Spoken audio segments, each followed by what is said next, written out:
community meeting piece of this is officially, well, it's still happening, but the actual walkthrough of agenda and priorities and things like that is done. So the next thing we're going to be moving on to is a technical walkthrough of the Octant printers. Now, this was actually, we have some folks who are working on making a PR for PVCs for components, and they were wanting some more detail about the printers. So I would like to start, Jordan, if you wouldn't mind kind of giving me a brief, do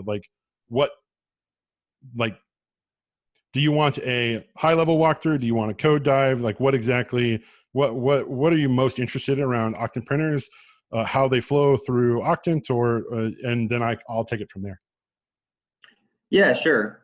So I, for the most part, am getting these persistent volume claims linking back to persistent volumes. That's going pretty well, and the UI and components are shaping up. I think the biggest thing for me is understanding kind of how these printers are structured. It seems like for example, a lot of them have like a config and status, and there seems to be kind of this web of functions that it crawls through to get those components. I've mainly been working off of examples in the code to construct the persistent volume printer, but I think a walkthrough of one of the more complex examples and kind of like why it's structured the way it is, why the functions are the way they are, would be very helpful. Sure. Okay. Yeah. So we can do that now. I will get my screen sharing, and we'll be good to go.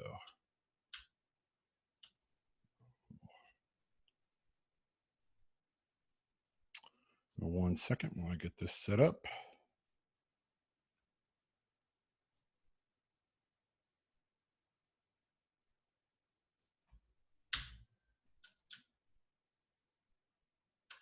No. Okay. Let's try this.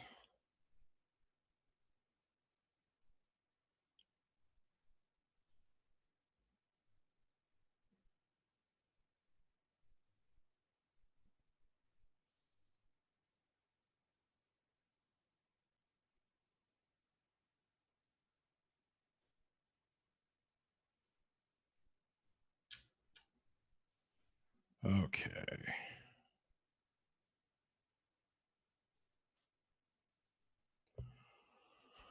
All right. You hopefully see the GoLand editor. Yep. Got it. Great. I will. Okay. So I'm trying to, since you're working on the persistent volume one anyway, I'll walk through the PVC printer since you're working on the PV1. Great. See if that is a good size. Folks see that okay? Looks pretty good to me. Okay. All right. So I guess there's a couple of parts to printers that get a little confusing. I'll start off with a little bit of structure around how Octant works, and then we'll dive right into the printer itself. So the idea behind these printers is that they represent the output of a component, and a component is just an interface. So the idea here is that any component can be marshaled or unmarshaled if we have defined the ability to unmarshal it from JSON. And the printer here specifically, the idea is that it's building out a set of components that will get returned to whatever caller, and as a result, that caller will then embed that into a content response, and then that content response will get marshaled to JSON and put onto the stream. So in the case of like the persistent volume claim list handler printer, this here, what it's doing is it takes in the the list object, and it just loops through all of the items and packs them into this table component and returns that out. And that's the thing about printers that I think is interesting is they're actually very simple, because the only responsibility they have is to generate a component object that represents the incoming type. So in this case, it's the persistent volumeless claim. The thing you're working on, it's a persistent volume. So the role of the printer is really just to take in a Kubernetes object and output the visual representation of that object as components. So internal Octant components. And then later, that component has the ability to be marshaled to JSON. So the thing that I think will best kind of show that is if we look at, let's see. I know you mentioned the config too, and so I want to touch on that as well. The config is there to assist with marshaling, or actually, the config is there to assist with metadata and unmarshaling. So let's see here. Where? That's the claim handler.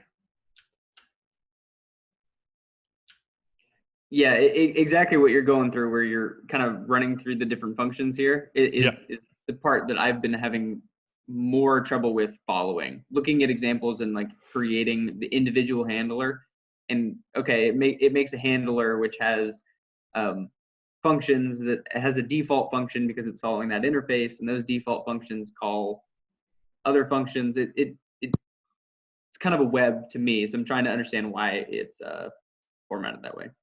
Okay, so the why behind it is because we are converting everything into a generic component type, and so we can't explicitly say basically all of these, what they're going to do is implement this component interface, but to actually handle there's a here, you know what, let me show this list here. That's the unmarshal list. That's not what I'm,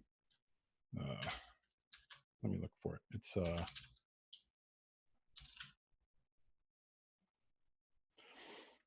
so this here is the root of like the base of components.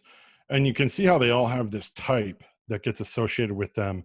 And that type gets packed into the metadata, and that information is later extracted on the front end so that it knows what type of component it's supposed to be rendering. We also use it in this unmarshal to, this is when we're converting things from the JSON object that we get back into a component. And so that is where all of these config values come from. When you see the reason each of these has that config, and that is because it is used, let me find I don't know if we unmarshal PVCs, but the config value is what is used to hold this raw JSON and then convert it back to a component. And that is why a lot of these like lists, right? It has this like list config, and then there's this config object here, and all of this is convention so that we can have a generic handler that knows what the property is of a typed object when we don't actually know the type of the object yet. So we take this typed object, we look for a string that's called something like pod or PVC or what, and then from that we then can cast. We can use actual casting or reflection to convert the object to our real component type. So the reason there's all these layers of indirection is because we're working with concrete types in a generic way. and that's just a byproduct of Go being statically typed and us wanting to support at the exposed interface a generic component, so that we don't have to have. So once we get out of the once we're out of the component level and we're out of the printer level, now everything that we pass around is just a component interface. And so that's why we have all of these layers. Now, the PVC one specifically is one that has a lot of defaulting in it, and I think that can lead to some confusion. It takes me a bit to kind of grok it when I'm looking at it as well. But the main part, so like all of this where it's just like default config, default status, default pod list, um, that's all there because we are just using these. um, we pass these in, uh, and when we do that, I'm not exactly sure. um, it's I hold on, I think it is because this handler here, if we find usages of it, I'm pretty sure that, no, of course it's not going to tell me. Is it just there? Yep.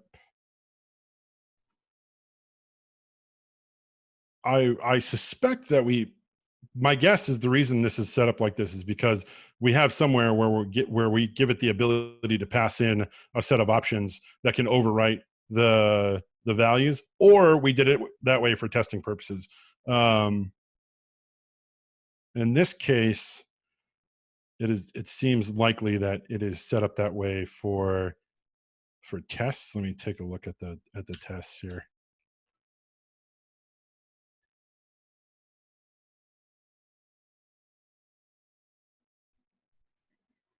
All the stat. No, that's just straight access to the interface. So yeah,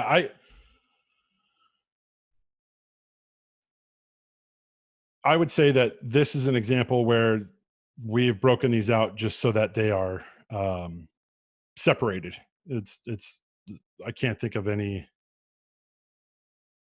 other reason. Like, I don't see where we override them. They must be overrideable anyway. So I want Yeah, go to ahead. ask a question, maybe slightly controversial. This is great that you're walking through this. Do you think there's a potential for some refactoring here to make it I think all a of our little code can be refactored. well, okay, cool. I think all of it can be made better. I think all of our code Tim can asks be. leading question, sorry.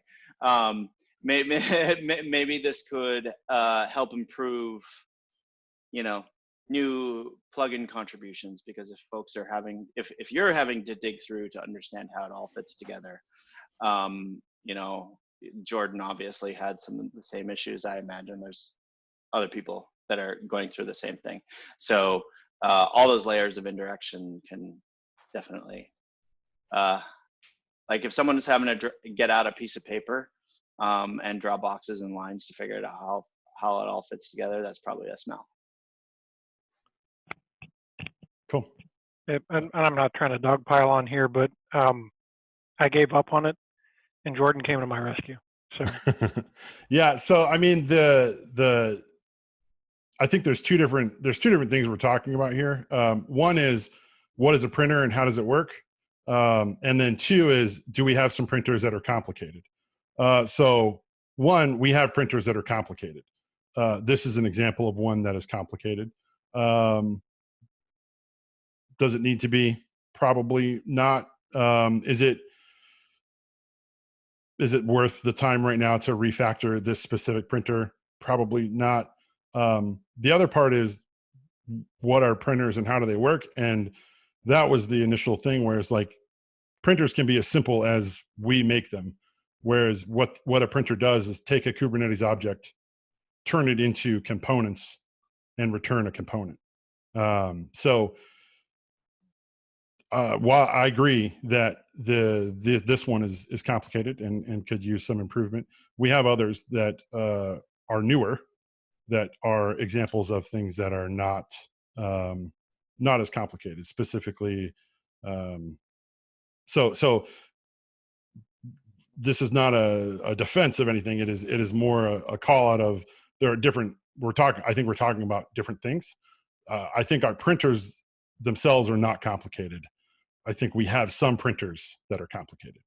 And to help out a little bit here, like the PVC list handler, where it constructs the table, was super easy to understand and replicate for persistent volumes. Right.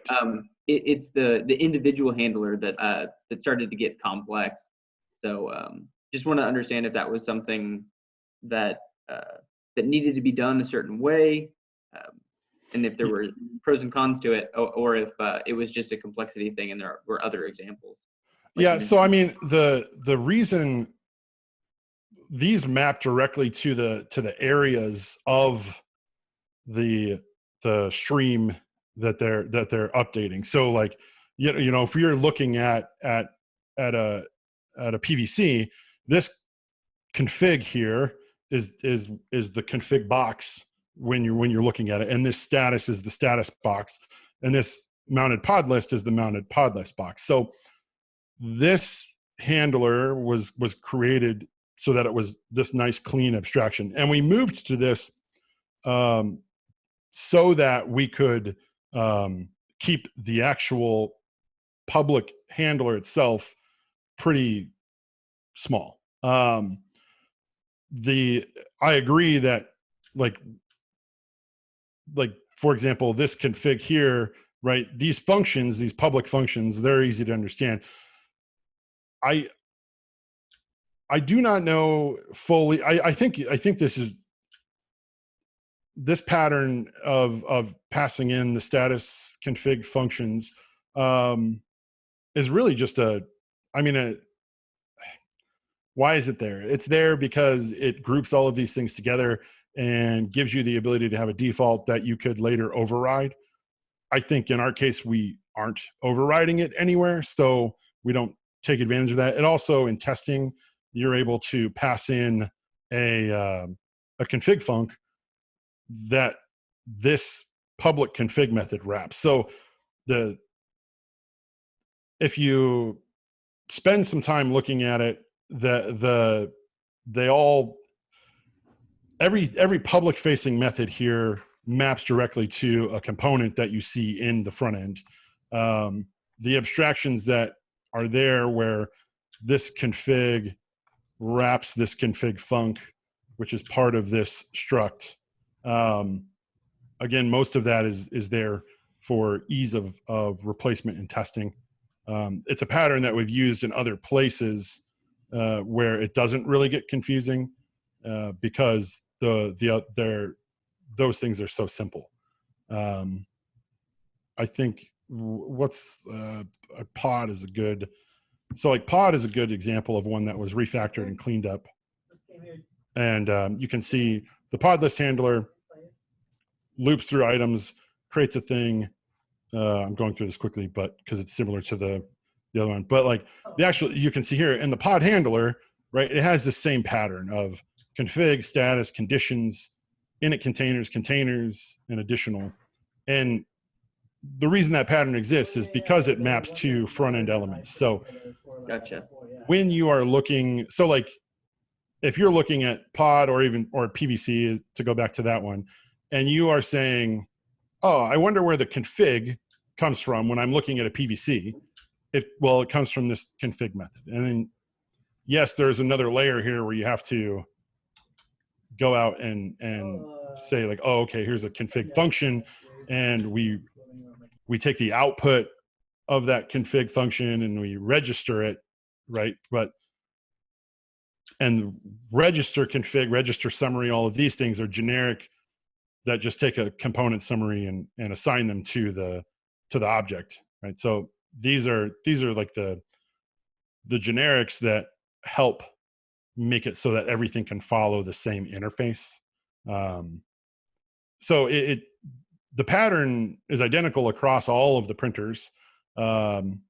and yes, there is some, the indirection is sometimes a little confusing, but I think that it is not, I will say this, if you could see how we used to have them set up, Sam and I refactored all of these. If you could see how they used to be, you, there's been marked improvements in the current way they're done. There, and I'll expand on this a little more since we're here. There is an issue to move us away from all of these typed interfaces and move us towards using uh, unstructured throughout, like the whole, like, so we don't have to marshal from a concrete Kubernetes type into our component type and then back out to JSON. So that way that will actually reduce a lot of the surface area for things like, how do we, like, we'll still have individual printers, but there won't have to be these all of these kind of long tail pieces for where things, like how things look when they get unmarshaled and marshaled and things like that, which I think will be a net benefit to the code base. Is there a diagram anywhere of how these pieces fit together? And if not, would that be helpful? And in creating that diagram, we might actually find some opportunities for simplification, which could also help with the move to duck typing, for lack of a better term. Unstructured diagram. I think there might be an old one floating around somewhere, but there's nothing published. I think I'm probably just doing a poor job of communicating this. There's not really a diagram for, like, printers are kind of a like, this is a public function that produces. Okay, fair enough. A component, like, you're saying it's not called for. Yeah, there's no I think a diagram of like what calls a printer and then how it goes back up and out is perfectly fine. But like a diagram of printers are a self-contained thing. They take in a Kubernetes object and they return a component. The abstractions that exist with the public abstractions that exist for a printer are these methods that we create to populate config status, or in the case of PVCs, the mounted pod list. Beyond that, there is no like all of this, all of like wrapping the config func and the status func and passing it in the actual object and the options so that we can register it. Like, that piece there is just our convention. Yes, there is, Michael. We can hear your rooster. Good morning, Wayne. The register config is a public function on the object that we take our component summary component and we assign to it. So I think, and Sam has mentioned this before, I think the thing we could probably get the most benefit from is leveraging the auto-generated Go doc and putting some more color on all of the public methods on, especially in the base, like in the object, where I think most of these just have like a pretty like one line register config registers the config, right? Like, we could probably do better around these public interfaces, so that way when we're dealing with printers, when you go and you look and you say, well, what is this config thing doing, right? Why is it here? And when you click on it and you end up here, you can click on register config and get a better idea of what this actually means. I think that would be a good step for us to take. But the actual abstraction here is just a convention that we've decided to use that that could be. And these don't I guess my point, to kind of help out Jordan and Andy, is like, these don't have to be a struct, right? It doesn't, like this, I think before, these were all individual functions, and we called them all separately in this long list, and then we just like manually went through and registered the conf and registered the summary, and so it was like this, it's basically this huge monolithic function that was the same size as this file, but with no, like, almost no break in the flow. It was just like this one big monolithic method that did everything. So in an effort to get rid of those monoliths, we created these internal interfaces that map the view that you see to what the printer is generating. And again, that's purely a convention that we're following. So in the example of like the PV component that you're working on, that would be something where you would, I would recommend doing a similar thing where you create a config, like where you create an internal interface that maps the public areas of display to methods. But how those get implemented, if you don't feel the need to have this struct that contains all of the config funcs with the object that it's representing and pass it around, the reason we did this was because we could implement this struct, satisfy the interface, and then break out our individual methods like into like these smaller chunks. So the real work here is happening in this method, where it allows us to test it and share it, and so yeah.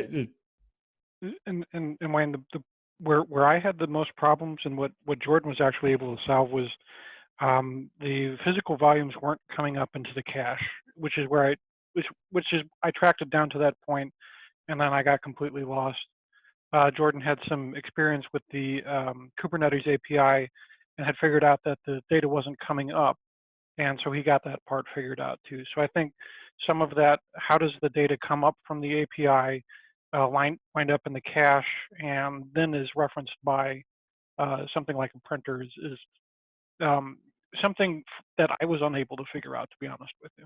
Yeah. So I think that's a good point. Like having, and this is actually, I did a little, when I had a Zoom with Milan that we can share, that was essentially a high level walkthrough of like how a path in the browser window flows through Octant, all from how it gets into Octant, how that is turned into a Kubernetes API request, how that API request is turned into is flowed into a printer, how those printers are wrapped by describers, and how the describers return content into the generator, which then produces the content stream. So yeah, I think you're absolutely right. Having like a high level, so that when something isn't happening, so like when you're writing a printer and the value you get is empty, knowing where to go, because when that value is empty,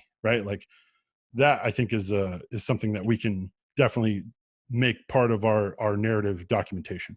That would be fantastic. Thank you. There was also an open issue because just to give some context to this, the reason why that the cache, or we call it an object store because it's not quite a cache, but was because we were trying to provide a namespace and a key for a non-namespaced object. And one of the items from that was to actually have Octant maybe do some key validation. So if you are returning nothing, maybe Octant could be a layer of telling us why. And maybe that people contributing code to Octant shouldn't need to ever think about how to call client go directly, and they just provide a key and make it a lot easier and not have to make decisions on, well, which Kubernetes client they're going to use to get the object they want.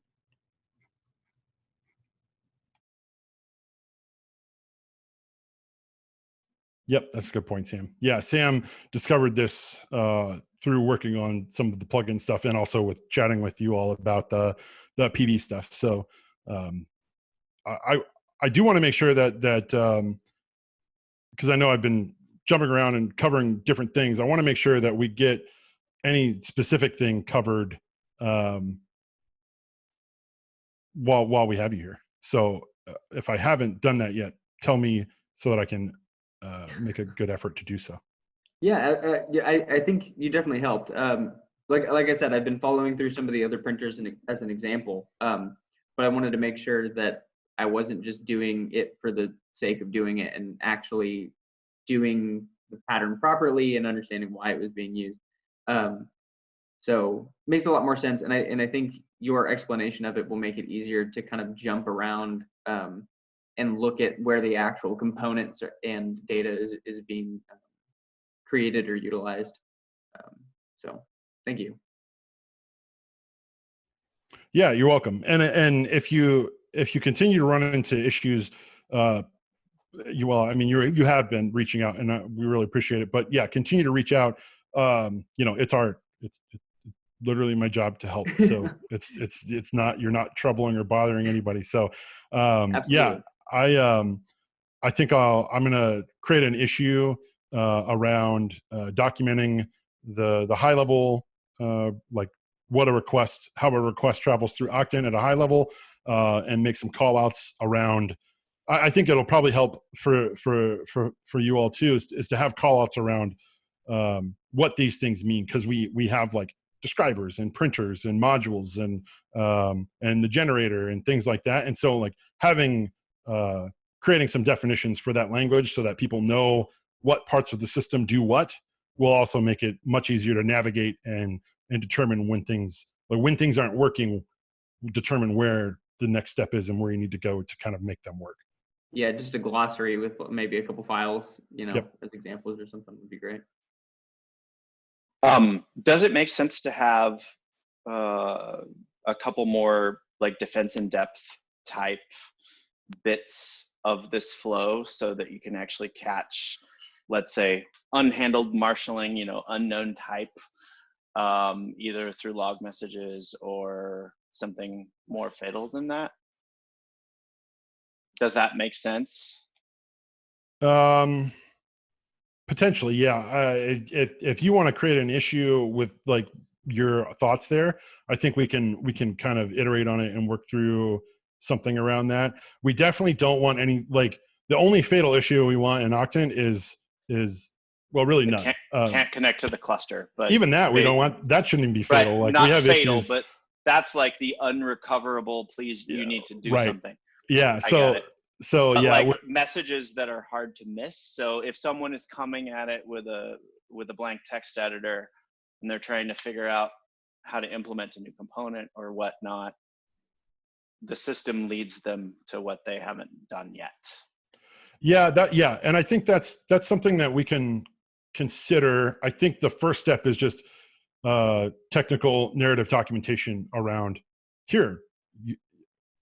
You're creating a new component 1.0, and you literally, it's just documentation that walks someone start to finish through creating a new component, because there are going to be new components in Kubernetes that aren't just CRDs. There's going to be, the API is going to expand. There's going to be new concrete types, and we're going to want to support them.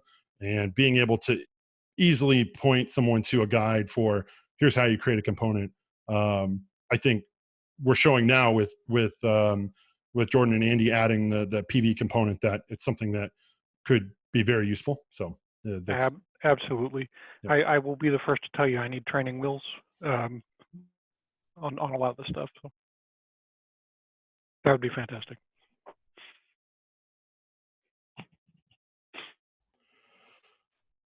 All right. Well, I'll stop sharing. And if there's any other questions that come up or things we want to go through, just reach out. Sam, do you have anything to add? Just a general call out well, awesome. Thank you for the run through. But also, is this something that people just want to see more often? Like just community kind of, I don't know what to call this, like maybe community, not quite live coding, but maybe just step-throughs is this particularly helpful? I know we want to get more of this in written form, but these are kind of unique. I don't know if I've been around a lot of other projects that do this regularly. Well, yeah, most people are afraid to stumble through code in real time. I am not. I'm not embarrassed at all to be like, I have no clue what's happening here sometimes. So, yeah, with that, we can make it a series called Wayne Stumbles Through Code. I think that would be fantastic. For me personally, being an introvert, I like to have enough rope to shoot myself in the foot with, so the amount of documentation that is available that I could take it and go work through these things as an individual means that I would probably be less likely to be on one of these calls, but I would still most likely go just so I could get that information reinforced. So maybe a combination of the both would be good. And for me, it was very helpful because obviously I'm working on the issue. But I think another thing that was kind of a highlight is while talking through it, we had a couple actionables come up and issues that we think we can create around making documentation and other things better. So even if the walkthrough isn't directly helping somebody solve an issue or a certain community member, it might just highlight something that could be better in the future if somebody jumps on it. Yeah, +1, I think those will be valuable for especially people that have just rolled in on a project like me.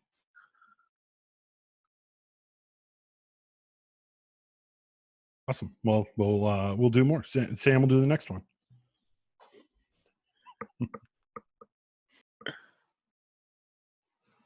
I'm sure Sam will be better prepared than I am. I just pull it up and go for it. So if there is, so yeah, I think everyone's right. We really appreciate the feedback. Great. I think that was a great cue, Sam, to kind of see where people were at with this. So yeah, yeah, we can do more of these, but unless there's any other questions, we've gone over time a little bit. Wayne, thank you so much for walking through that. Yeah, you're welcome. Yeah, thank you. Indeed, thanks. All right. Thanks, everyone. Hi, everyone. See you guys Yeah, next that time. was awesome.